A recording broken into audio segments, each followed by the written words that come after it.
बंदा अपना पहला प्यार कभी नहीं भूल सकता। क्यों मेरे इम्तिहान ले रही है?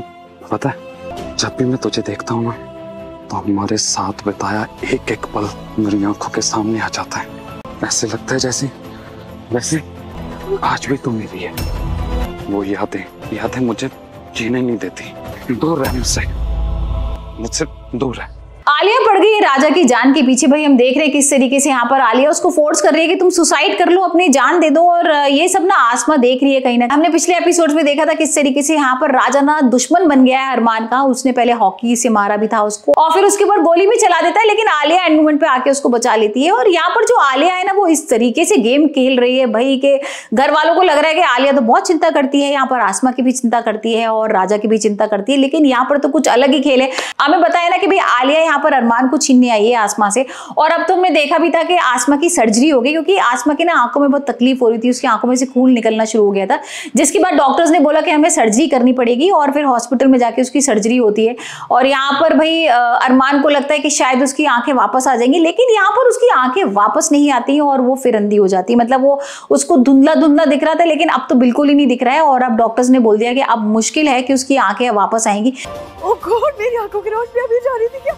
डॉक्टर, कभी ब्लरी दिखाई देता है, कभी बहुत क्लियर दिखाई देता है, फिर ब्लैक आउट हो जाता है। ये सिम्टम्स सही नहीं है। रोशनी का बार बार आना और जाना, इससे आपकी आंखों की रोशनी हमेशा के लिए जा भी सकती है।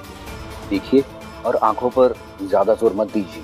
डॉक्टर, मेरा आपसे एक रिक्वेस्ट, आप प्लीज ये बात मेरे घर वालों को मत बताइएगा। माता रानी प्लीज प्लीज थोड़ी देर के लिए मेरी रोशनी वापस कर दो, प्लीज प्लीज, मुझे कुछ तो दिख जाए। माता रानी प्लीज, एक लास्ट टाइम।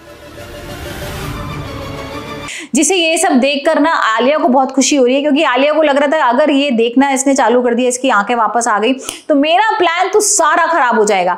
और यहाँ पर फिर हम देख रहे हैं कि भाई किस तरीके से यहाँ पर वो राजा को ना फोर्स कर रही है कि तू एक काम कर, यहाँ पर हमसे कोई प्यार नहीं करता है। और अब उसने पहले भी उसको पट्टी पढ़ाई थी कि अरमान मेरे पीछे पड़ा हुआ है, वो मुझसे अभी भी प्यार करता है। और यहाँ पर उसने राजा को पूरा अपनी तरफ कर लिया है और उससे ना सुसाइड नोट लिखवा रही है कि भाई मैं यहाँ पर अब हम रहना नहीं चाहते इस तरीके का। और ऐसा बता रही है कि राजा तुम मरोगे, उसके बाद मैं भी मर जाऊंगी। और ये सब ना आसमा पीछे से देख रही होती है।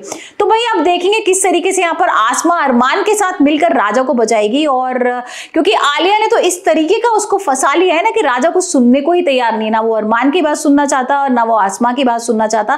तो अब देखते हैं कि आसमा किस तरीके से उसको बहलाएगी, फुसलाएगी, उसको बताएगी कि भाई नहीं ये तुम गलत कर रहे हो और आलिया जो कर रही है तुम्हारे साथ वो गलत है। और यहाँ पर जो आलिया का प्लान होगा क्या वो फेल हो जाएगा। वैसे आप हमें बताइए आपको दारिया का एपिसोड कैसा लग रहा है, आपको कैसी लगती है अरमान और आसमा की जोड़ी, और क्या आपको आलिया के साथ अरमान ज्यादा अच्छा लगता है या आसमा?